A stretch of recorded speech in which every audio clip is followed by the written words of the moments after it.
Hi, welcome to all of the Liberty family looking in. This is Pastor John Hart.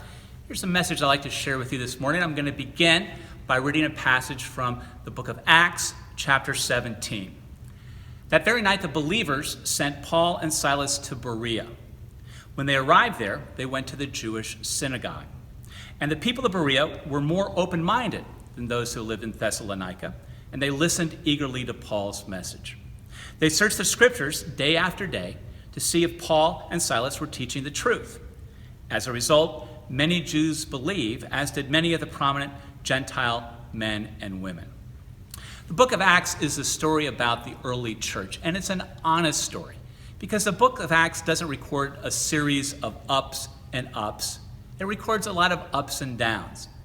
One of the downs happened right before this passage. Paul and Silas were in the city of Thessalonica, and things went so badly that they were chased out of town by a lynch mob.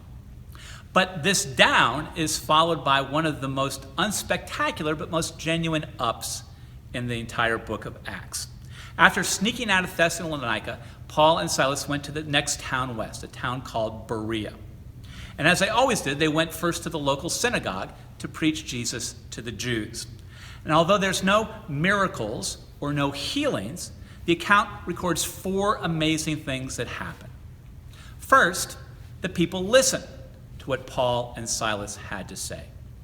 Second, it says, not only did they listen, but they listened eagerly with all of their attention.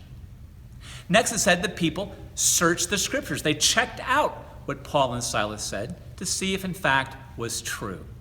And finally, the passage records, they believed.